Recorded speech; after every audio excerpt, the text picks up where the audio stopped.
कानूनों की समझ। अभी हम लोग इस अध्याय के अगले विभाग में प्रवेश कर चुके हैं। तो चलिए बच्चों, अभी हम लोग आगे बढ़ते हैं। यहाँ पर हम लोग कुछ कई महिला संगठनों और राष्ट्रीय महिला आयोग ने संसदीय स्थायी समिति को अपने कुछ सुझाव सौंप दिए थे।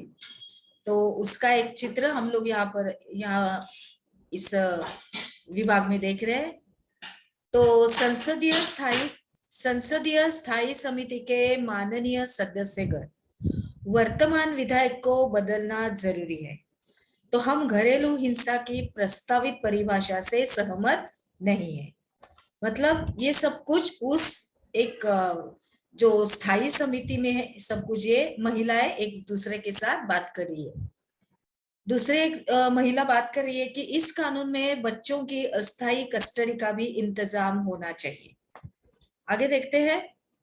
दिसंबर 2002 में स्थायी समिति ने अपनी सिफारिशें राज्यसभा को सौंप दी थी और इन सिफारिशों को लोकसभा में भी पेश किया गया था और कमेटी को जो भी रिपोर्ट में महिला संगठनों की ज्यादातर मांगों को स्वीकार कर लिया गया था और 2005 में संसद के सामने एक नया विधेयक पेश किया गया और दोनों सदनों से मंजूरी मिल जाने के बाद उसे राष्ट्रपति के पास स्वीकृति के लिए भेज दिया गया और 2006 से घरेलू हिंसा महिला सुरक्षा कानून लागू हुआ। आगे देखते हैं। अभी एक दूसरे के साथ एक चर्चा हो रही है कि अक्टूबर 2006 में एक संवाददाता सम्मेलन के दौरान उस वक्त क्या बातचीत हो रही थी। यह नया कानून क्या है?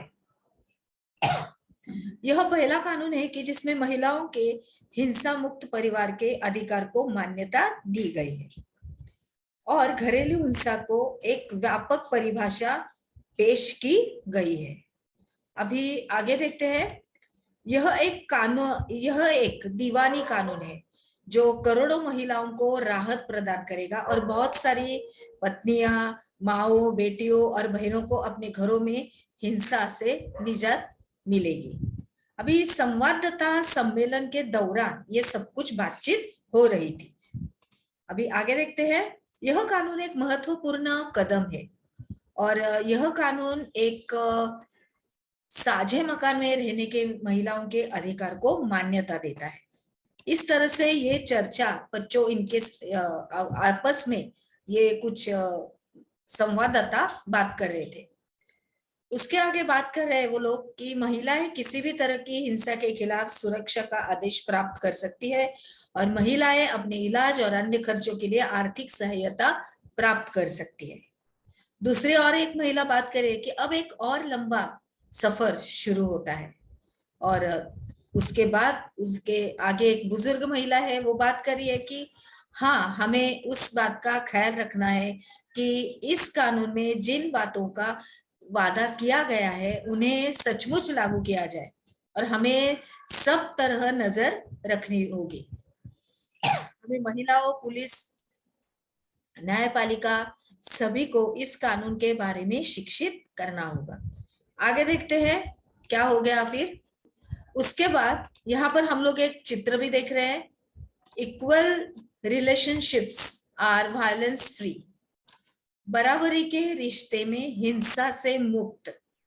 जिन औरतों के साथ हिंसा या दुराचार होता है जिन औरतों के साथ हिंसा या दुराचार होता है उन्हें आमतौर पर पीड़ित माना जाता है और इन हालात से उबरने के लिए औरत तरह तरह से संघर्ष करती है और इसीलिए उन्हें पीड़ित की बजाय सर्वाइवर कहना ज्यादा बेहतर है।